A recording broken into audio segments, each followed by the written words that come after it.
Hey gang, AV here, and welcome to my review of the Boss Fight Studios Vitruvian Hacks Gharilia Dragon Harvester figure. I'm not sure how to pronounce that, I'll be honest. Gharilia.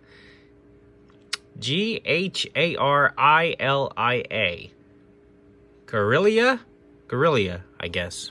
Okay, Gharilia. She is a dragon harvester, as the box says. In a nutshell, that basically means that she raises dragons, slaughters dragons, and then uses their body parts for weapons and so on and so forth. Pretty gruesome. Pretty gruesome, but hey, you know, it's a living. Here is, she is an adult collectible. Here is the original packaging art, which is very cool. Big fan of the artwork on these figures. She is a carded figure, but she's not a blister card. This is collector-friendly packaging. You can actually remove the card, remove the figure, mess around with it, put it back in, and it looks like new. I have mixed feelings about that, but it is what it is. Let's flip it over and have a look at the back of the card. As you can see, she has a file card, which is very cool. Roughly about the same size as the vintage G.I. Joe file cards. I love the fact that they include these. It's a throwback to the old G.I. Joe line, in my opinion. If you'd like to read it, feel free to pause the video and do so now.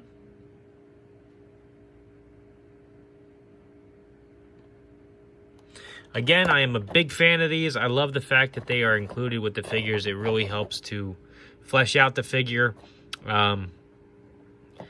give the character a backstory, and it really makes it feel like it's part of all one universe instead of just a cool figure. Here are other figures that are available, also from the Fantasy Wave, which is Series 2. Forget which wave these are. This is one wave, that's another wave. I forget what their number designations are. But I do have the majority of these figures. I have already reviewed a couple. Why don't you check out my channel? You'll find them there. If they're not there, keep looking. They will be there soon, I promise.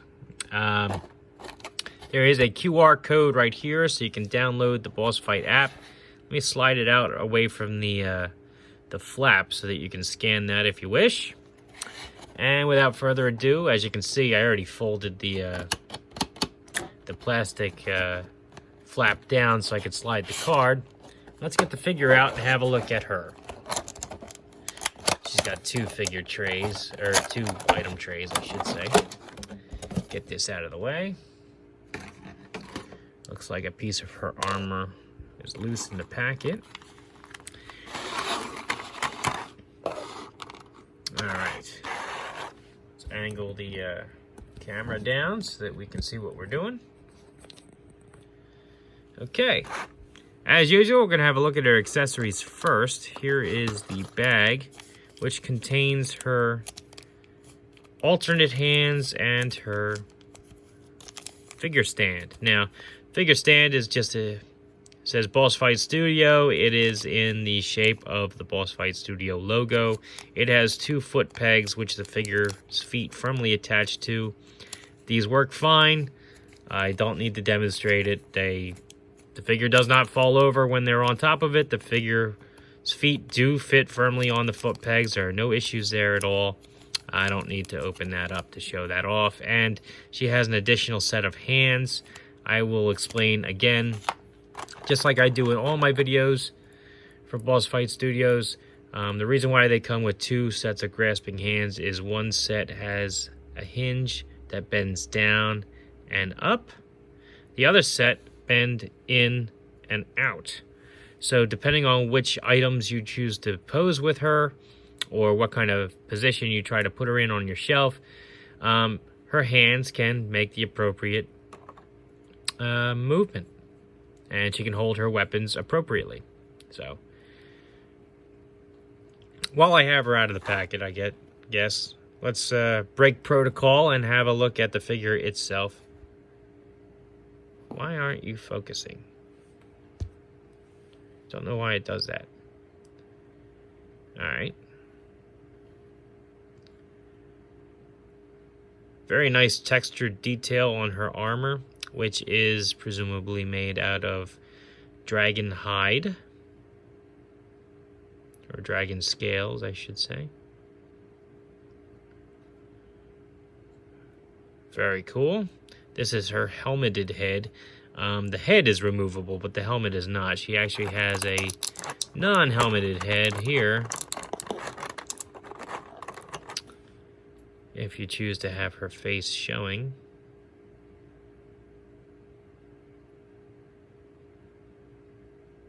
You may. I've even seen people remove this head from this helmet. I'm not sure if it's a... Oh, yeah, it is supposed to be removed. Okay. Can be removed. It has a peg hole in the top. There are other heads available with a peg hole that you can actually swap this out for. Even hair plugs you can put in there with other figures.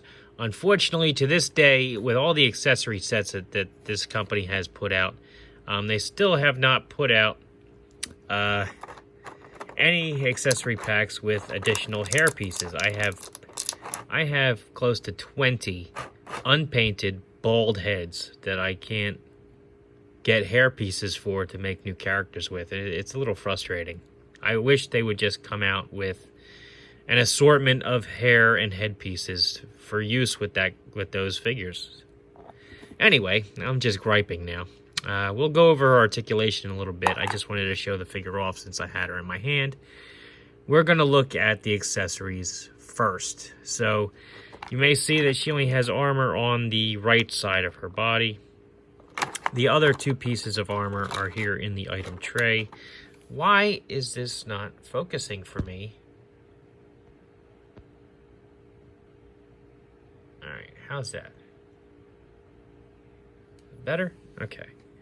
Don't know why it does that. It really frustrating me lately. Alright, so anyway, this is her other gauntlet. As you can see, it's removable. Can easily be removed from the figure and put back on. You just take the hand off, slide it on, and then put the hand back on. No problems there. Okay, and she also has another shoulder guard, which, just like other figures, there is a port here in the shoulder, which you plug it onto. This is a little different, so there's a peg is on the figure and not on the shoulder guard itself, so you're probably not going to be able to swap this with other types of armor shoulder guards because the connection is different. And for whatever reason, this is not going on there very easy. Let me pop her head off.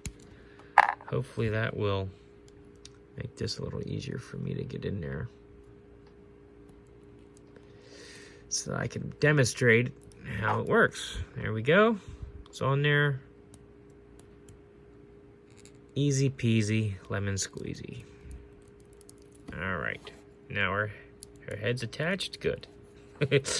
Always want your head attached. So yeah, there she is with her two shoulder guards. I'll leave that on there for now. She comes with a knife, which I will... There we go. Came out easy enough. She can hold her knife in her hand, no problems. Not sure what this is made out of, but given her nature, I would assume it's made out of dragon parts. Dragon whiskers or something. If they have whiskers. I don't know. She has a staff. Seems to be the generic staff, which comes with a lot of figures. Has a spike on the end. And a port on the top. This is obviously intended for this figure to be used with her dragon and the perch that the dragon is sitting on. Now, as I mentioned in the beginning of the video, she raises dragons to slaughter them later. So this is not a pet. This is her livelihood right here. Oops. It's kind of a soft plastic at the dragon's feet, so you are going to want to be careful when you plug this on. And it's a little bit of a tight fit. There we go. I think I almost got it. Last thing you want to do is actually rip the dragon's feet off of the perch. That would suck, because you're not going to get that back on there with it looking halfway decent. But yeah, there you go. It's on there, and it's pretty tall.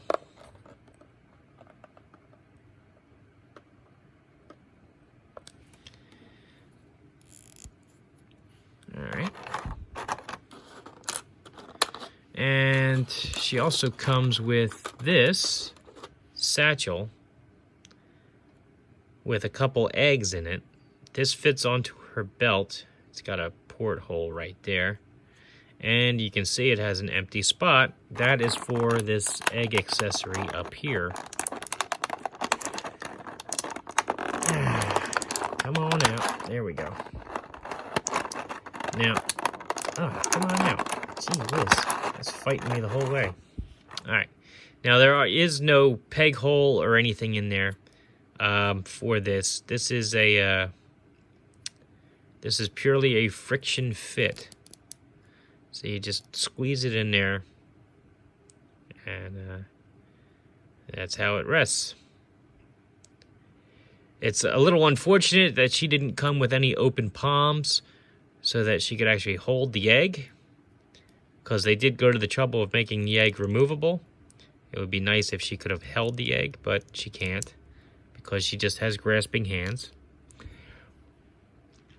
And as I mentioned, it will peg onto the belt. You can do so here. There's a port on the back. There's a port, although it looks a little funky there. Or here. There's a port, which kind of makes sense, since that's on her left side. So, and gravity will help hold that down there. Looks kind of natural there, although it's a little far from her body. I actually like putting it here, within reach. And last but not least, she has a dragon bone sword. If I can get it out of the tray.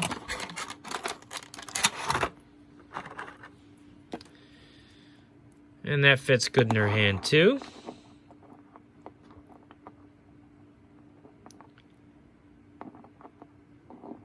Pretty menacing looking. Nice molded in detail on it. Alright. Now let's get the trays out of the way and start working on her articulation here. So her head is on a barbell joint. Can do a full 360. Can look up and down. Can cock her head from side to side. And a little bit of shrugging motion, moving it forward and back.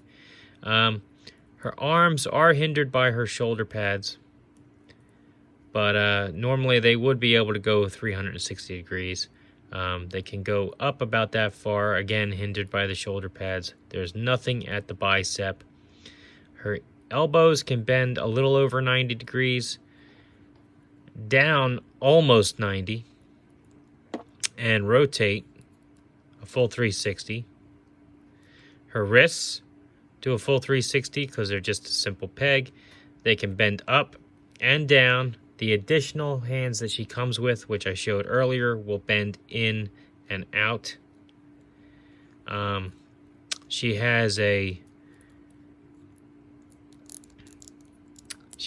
ab crunch, but it is hindered by her armor, which is a separate piece, and it does come off. That's not molded on. So it is molded, so it is hindered by that. She does have waist articulation, which you can use despite the armor being there, which is nice. Her legs go out about that far. She can do the can about like that. Her knees are double jointed, so she can bend her heel back about that far. Her ankles are on a rocker joint, so she can rock her ankles back and forth. She can bend her ankles back about that far and bend them forward about that far. So very good articulation on her. Some of it is hindered by her armor, but her armor looks pretty cool, so it's kind of a trade-off. She's got some good accessories. I wish she could use them all. I suppose you could like wedge her knife in here and then like plug this onto her side and then have her hold the staff in one hand and the sword in the other. So she could store everything on her except for her alternate head, but at the same time, it would have been nice if she actually had an open palm so that she could hold her egg. It would have been nice if there was a designated sheath for her knife, and so on and so forth. She's a very cool figure. I like the concept of her. Entrepreneur in her time. Very cool. And I do recommend her. Let's do a size comparison now. Here she is next to a modern G.I. Joe. As you can see, she's roughly the same height. 4 inches tall. Here she is with a vintage G.I. Joe. As you can see, she's noticeably taller. I guess with the helmet, she's actually taller than the modern figure as well. But bottom line is she definitely fits in better with the modern scale of 4-inch figures as opposed to the vintage scale of 3 3/4. So anyway, this has been AV. This is my review of the Boss Fight Studios Vitruvian Hacks Gharilia, if I'm saying that correctly. She's a very cool figure. I know she was very highly anticipated when she was initially announced, but it's died down a little bit since then, so you shouldn't have any trouble finding one. And anyhow, if you like this video, check out my channel. If you like what you see there, then please subscribe, and as always, thanks for watching.